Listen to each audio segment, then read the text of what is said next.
जय हिंद। देखिए 2 अगस्त को मोदी जी ने एक नया प्लेटफॉर्म चालू किया पेमेंट के लिए, जिसका नाम है ई रूपी। ये यूपीआई की तरह ही काम करेगा, लेकिन एकदम यूनिक होगा। इससे चोरी नहीं हो पाएगी, जिस काम के लिए दिया जाएगा वही होगा। आखिर ये वर्क कैसे करेगा, इसको समझते हैं। बड़ा सिंपल सा चीज है, ये वर्क कैसे करेगा। देखिए, जो ई रूपी आया है वो एक्चुअल में ई रूपी ना होके वो यूपीआई का ही एक एडवांस वर्जन है। देखिए, रूपी यूपीआई के आगे ई रूपी कर दिए। अब यूपीआई है वो अलग टॉपिक की चीज हो जाता है। तो देखिए, इसका जो शुरुआत हुआ है 2 अगस्त 2021 को हुआ है, और यूपीआई जो था बहुत पहले से चल रहा है, 11 अप्रैल 2016 से ही चल रहा है। इन दोनों को बनाया है हमारी एनपीसीआई ने। ये क्या चीज है एनपीसीआई? इसको होता है national payment corporation of India. यही देश में जितना भी पेमेंट होता है, आप ट्रांसफर कैसे भी करते हैं पैसा वगैरह, इसी को ये सारा चीज कंट्रोल करता है। इसे कहते हैं, इसी के अंडर सब आते हैं, इसलिए इसे अम्ब्रेला कहते हैं। मतलब इसी के छतरी के अंदर सब आते हैं, एनपीसीआई के अंतर्गत। अब ये कैसे काम कर रहा है समझिए ध्यान से इसको।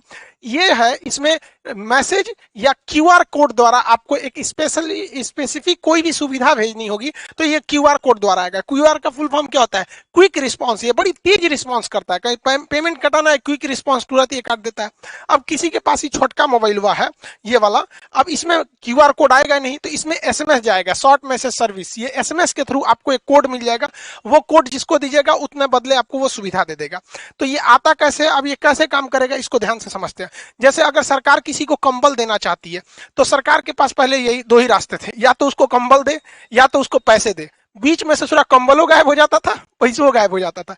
किताब देना चाहती है तो भाई कोई भी चीज, या कपड़ा देना चाहता है, खाना देना चाहती है, तो सरकार के पास यही रास्ते हैं। अगर सरकार खाना देगी तो दो कई तरह से घोटाला, लोग खाने का पैसा मार जाएंगे या खाने की क्वालिटी गिरा देंगे। अभी सरकार ने कहा था मास्क बांटने के लिए 20 रुपया की जगह पे 2 रुपया वाला मास्क बांट दिया था, 50 रुपया मास्क बोला था तो 2 रुपया वाला बांट दिया था। अलग अलग चीज में सरकार पहले देना कुछ चाहती है, वहां तक पहुंच नहीं पाता है, तो इसको ये पूरी तरह से खत्म कर देगा। क्योंकि ये स्पेसिफिक जिस पर्पज के लिए दिया जाएगा, आप वही काम यूज ही कर सकते हैं, और जिसे दिया जाएगा वही यूज कर पाएगा। कैसे करेगा इसको समझिए। जैसे मान के चलिए ये एक किसान है भाई साहब, इनको, ये एक पर्सन है, इनको किस यूज के लिए सरकार पैसा देगी? सरकार ने इन्हें 1000 रुपया देना चाहती है कि आप जाके फर्टिलाइजर यूरिया वगैरह खरीद लीजिएगा। तो अगर इनको कैश पैसा दिया जाता तो कोई गारंटी नहीं थी कि वो यूरिया खरीदते कि कुछ और खरीद लेते। तो अब सरकार क्या करेगी, इनके मोबाइल पर 1000 रुपए का एक क्यूआर कोड भेज देगी। अब ये किसान सोचेंगे कि मान के चलिए, सोचा कि एक काम करते हैं, 1000 का यूरिया की जगह पे ना दारू खरीद लेते हैं शराब के दुकान पे। तो इनके मोबाइल पे आया है 1000 का क्यूआर कोड, इनको लगेगा कि भैया कहीं चलेगा। अब ये दारू के दुकान पे जाके कहेंगे कि हमको 1000 का शराब दे दीजिए, तो वो कहेगा क्यूआर कोड दीजिए। तो शराब के दुकान वाला जब क्यूआर कोड को स्कैन करेगा ना, तो उसमें ये इनवैलिड कहेगा। क्यों? क्योंकि इस सब के पीछे खड़ा है एनपीसीआई। एनपीसीआई जो है, इसने शराब वाले को ये वाला क्यूआर कोड का एक जुड़वा भेजा ही नहीं है। मैच करेगा तब ना पेमेंट होगा, इसने भेजा ही नहीं है। इसने किसको भेज रखा है? भारत में जितने भी यूरिया के दुकान वाले हैं उनके पास भेज दिया है यहाँ पर। यानी ये क्यूआर कोड अगर इन्हें यूरिया या फर्टिलाइजर खरीदने के लिए दिया गया है, तो एक ही साथ एनपीसीआई क्या करता है, एक इनके मोबाइल पे भेजता है और एक सिस्टम में अपलोड कर देता है, किसके? फर्टिलाइजर यानी यूरिया वाले के पास। तो यानी ये वाला क्यूआर कोड ये हिंदुस्तान में कहीं भी जाएंगे यूरिया वाले के पास मैच कर जाएगा, बाकी ये किसी को दिखाएंगे मैच नहीं करेगा। तो देखिए, इनको 1000 का यूरिया भी मिल गया, आई चाह के भी इसका दूसरा यूज नहीं कर सकते। जैसे मान के चलिए ये बाबा है, इनको 2000 रुपए का इलाज कराने के लिए सरकार ने पैसा दिया कि भैया आप जाइए 2000 रुपए का इलाज करा लीजिएगा, ये फलाना दवा खरीद लीजिएगा, आपके बुढ़ौती के लिए काम आएगा। इन्होंने सोचा 2000 रुपया का हमारे पास क्या आ गया है, क्यूआर कोड आ गया है। एक काम करते हैं, 1000 रुपया का दवाई खरीदेंगे, पहले चलते हैं पोता के लिए ना खिलौना खरीद लेते हैं। हमारा पोतवा बड़ा हो गया, देख रहे हैं सीबीएसई बोर्ड वाला है यहाँ पे, इसके लिए सोचेंगे खिलौना खरीदने के लिए। अब खिलौना के जहाँ पे बिल बनवा लेंगे और कहेंगे देखिए हमारे पास 2000 का क्यूआर कोड है, आप इसी में से काट लीजिए, बस लो। खिलौनवा के दुकानिया वाला उस पर क्यूआर कोडवा को स्कैन करेगा ना, तो कहेगा इनवैलिड। काहे? ई भैया ई बैठल है कौन? एनपीसीआई। ये बहुत होशियार है। जैसे ही सरकार क्यूआर कोड देती है तो 2 गो देता है, एगो ई बाबा को देगा और जो दवाई इनको लेना है उस दवाई वाले के पास भेज देगा। इसका मतलब इनका 2000 का क्यूआर कोड इसका जो जोड़ा है मैच करेगा तभी ना जी, जैसे ताला चाबी मैच करना चाहिए कि नहीं करना चाहिए, तो इनका जोड़ा जो मैच करेगा दुनिया के किसी चीज से मैच नहीं करेगा। वो जब भी मैच करेगा तो दवाई वाले से मैच कर जाएगा। अभी जाएंगे 2000 रुपये जहां दवाई वाले को देंगे वो स्कैन करेगा, धड़ाक से हो जाएगा। यानी ये क्यूआर कोड जो एनपीसीआई देगी ई रूपी के तहत वो जोड़ा में देगी, एक आपको देगी एक दुकान वाले को। इसीलिए कहता है जिसको देगी वही यूज करेगा और जिस काम के लिए देगी वही काम कर सकते हैं। एक और एग्जांपल समझते हैं। मान के चलिए आजकल एजुकेशन में महिलाओं को एजुकेशन बहुत जरूरी है, तो महिला एजुकेशन के लिए बबनी को पैसा दिया गया कि जाओ तुम 5000 का किताब खरीदो, तुम पढ़ोगी देश आगे बढ़ेगा। तो 5000 रुपये की किताब के लिए इनके पास क्या भेज दिया गया, क्यूआर कोड भेज दिया गया, क्विक रिस्पॉन्स, तुरंत इनको पैसा मिल जाएगा। ये सोचेगी, सोच रहा 5000 की किताब खरीदने से अच्छा है ना चलते हैं ब्यूटी पार्लर में मेकअप करवा लेते हैं। मेकअप में बहुत पैसा लगता है, कुछ पोत देती हैं सब, एगो झाड़ू रख ले रहती हैं सब छोट साइज का, अखिया उठा देती हैं ऐसे छज्जा जैसन बना देती हैं सब। तो मान के चलिए मेकअप करा लेगी। अब मेकअप करेला के बाद कहेगी देखिए हमको मोदी जी ना 5000 रुपया का क्यूआर कोड दिए हैं, आपको पैसा चाहिए था, लीजिए स्कैन कीजिए। तो निकालेगी स्कैन करने के लिए, ब्यूटी पार्लर वाला कहेगा नॉट मैच, जा एक तो मेकअप हो गया, अब मैच ना करेगा। काहे कि जो एनपीसीआई है ना इसने क्या किया है कि 5000 रुपया का क्यूआर कोड एकरा मोबाइलवा में तो भेजबे किया है, साथ ही साथ जिस किताब के लिए भेजा गया है वो किताब कहां कहां बेचती है, जहां जहां वो किताब बिकती है उस दुकानदार के पास भी है वहां पर, तो वही किताब ये वाले में मैच करेगा। समझ में आ गया कि नहीं आ गया? दूसर कोनो चीज में मैच नहीं कर सकता है, ये फायदा है। इसीलिए इसे कहा जाता है कि स्पेसिफिक पर्सन ही यूज कर सकता है और उसी काम के लिए यूज कर सकते हैं जिसके लिए इसे भेजा गया है। ये क्यूआर कोड जो है ई रूपी का, ये बनेगा कैसे? अब देखिए कैसे बनेगा, उसमें बैंक बनाएंगे, सब बैंकों की जिम्मेदारी है। अभी शुरुआत में कुछ बैंक है जैसे एसबीआई, एचडीएफसी वगैरह वगैरह, धीरे धीरे सारे बैंकों को इससे जोड़ दिया जाएगा। बैंक के पास ही ये अधिकार होगा ये प्रीपेड सर्विस देने के लिए। जैसे मान के चलिए बहुत सारी कंपनी है, डेल कंपनी है, अमेरिका की डेल कंपनी या कोई कंपनी है, वो चाहती है अपने किसी वर्कर को मुंबई भेजी है काम से कि अब मुंबई में उसको रहने के लिए बढ़िया होटल चाहिए, तो उसने वर्कर को दिया कि लो भैया 20,000 रुपया तुम ताज होटल में रह जाना, क्योंकि मेरी कंपनी का नाम होगा, ताज होटल में रहोगे तो। लेकिन वर्कर सोचेगा ताज होटल में ना रह के कोनो और होटल में रख दे तो पैसा बचा लेंगे, तो कंपनी को लॉस लगा कि नहीं लगा? तो अब कंपनियां क्या करेंगी, धीरे धीरे जब ये एडवांस होगा तो वो क्या करेगा, डेल कंपनी किसी बैंक को कहेगा कि हमको 20,000 रुपया का ताज होटल का एगो कूपन दे दीजिए, क्यूआर कोड दे दीजिए।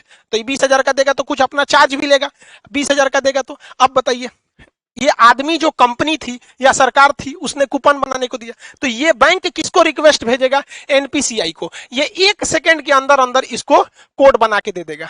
एनपीसीआई 3 गो कोड बनाएगा।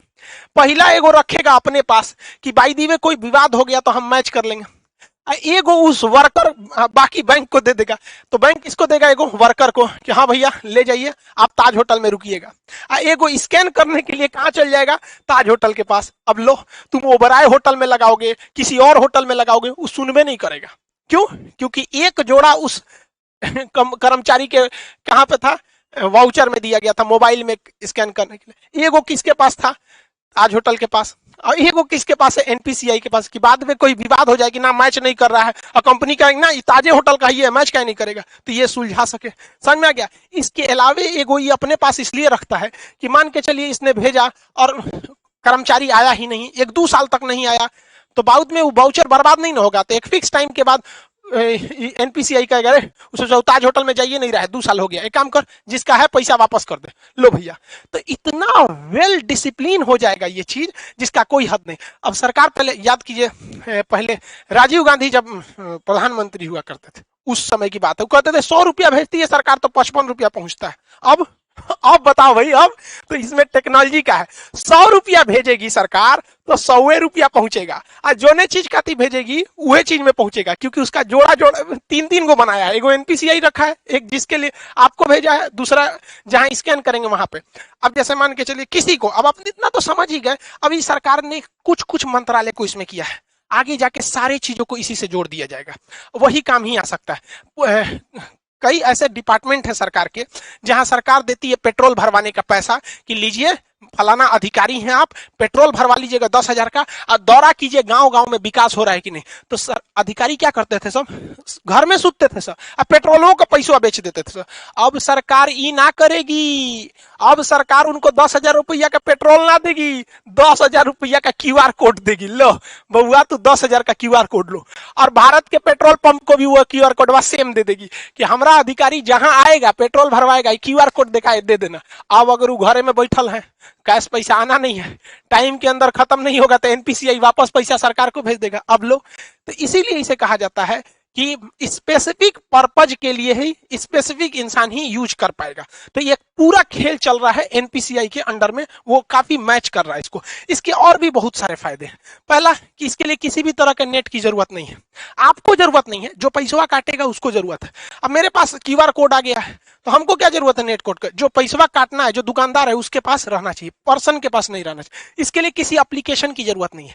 पहले आप पेमेंट पैसा देते थे UPI के थ्रू या किसी के थ्रू, तो आपको कोई ना कोई, चाहे गूगल पे रखिए, पेटीएम रखिए, भीम रखिए, फोन पे रखिए, अब बड़ी ज्यादा था ससुरा पेमेंट ऐप, तो कोई ना कोई एप्लीकेशन की जरूरत है। ऐसा कोई अभी एप्लीकेशन की जरूरत नहीं है, आपके मोबाइल पे QR कोड आ जाएगा, रजिस्टर मोबाइल। दूसरा, इसमें किसी भी तरह के रजिस्ट्रेशन की जरूरत नहीं है। अभी क्या है, कोई मोबाइल से करना चाहता है तो फोन पे डाउनलोड कर लेगा, ले ससुरा KYC नहीं है, रजिस्ट्रेशन नहीं है, 20 गो झमेला है। इसमें कोई रजिस्ट्रेशन की जरूरत, कोई लिमिट भी नहीं है, कितना का QR कोड बनाना है, कितना, कोई दिक्कत नहीं है। अभी ये शुरुआती फेज में, आने वाले 4-5 साल बाद ये बहुत ही ज्यादा बढ़ जाएगा। एक वक्त था, आज से 10 साल पहले लोग ATM यूज करने नहीं जाते थे। एगो बैंक का ATM था ससुरा, कौन बैंक का था, ICICI का था कि HDFC का, उसमें हम आज से 10-12 साल पहले ATM का कड़वा लगाए थे, तो अंदर लेके चल गया था, धक धक करने लगा था, सोचा हमारा कड़वा अंदर ले गया, देगा कि नहीं देगा। लेकिन आज देखिए ATM कितना फेमिलियर हो चुका है, तो धीरे धीरे ये भी काफी फेमिलियर हो जाएगा। अब आप समझ गए कि ये स्पेसिफिक काम में ही इसे यूज किया जा सकता है। आने वाले वक्त में सारे लोग अब ऐसे ही करेंगे। जैसे कोरोना में किसी को आपको खाना देना है, तो एक काम कीजिए, आपको मान के चलिए दिल्ली के लोगों को खाना देना है, तो आप क्या कीजिए, 1000 QR कोड बना लीजिए, और उस QR कोड का एक कॉपी तो NPCI के पास रहेगा, आपको दुइये को ना मिलेगा। तो आप क्या कीजिए, उस 1000 QR कोड को दिल्ली के होटल को दे दीजिए, और बाकी बचा को 1000 जनता को दे दीजिए। तो वो QR कोड कहां जाएगा, होटल में, खाइबे करेंगे, बाकी तो पैसा मिलेगा नहीं। तो जिस काम में जाएंगे अब पैसा वहीं यूज होगा। बहुत बहुत धन्य है भैया ये टेक्नोलॉजी जो आया। अगर ये टेक्नोलॉजी नहीं रहता, नेट इतना नहीं रहता, तो बहुत ये सब चीज बहुत मुश्किल थी। और एक तरह से अगर आप देखेंगे ना, तो डिजिटल इंडिया का यही फायदा है। और डिजिटल इंडिया को सफल बनाने में सबसे ज्यादा अगर कोई योगदान है तो जियो ने, जो शुरुआत में फ्री दिया, लोगों को इतना ना आदत दिला दिया कि लोग अब डिजिटल हो गए। पहले डाटा बहुत महंगा मिलता था, 999 में 1 GB ऐसे करके 3G मिलता था, और रात भर अगर डाटा ऑन हो गया, सुबह उठते आदमी देखता था डाटा ऑन, अरे बाप मर गए रे ससुरा, सब उड़ जाएगा। आज कोई टेंशन ही नहीं, सबका डाटा हमेशा ऑन रहता है। तो इसमें जियो ने भी बहुत ज्यादा योगदान दिया है, दुनिया में सबसे सस्ता डाटा हम लोग को देकर। आई होप आप इसको समझे होंगे। मिलेंगे नेक्स्ट क्लास में। जय हिंद।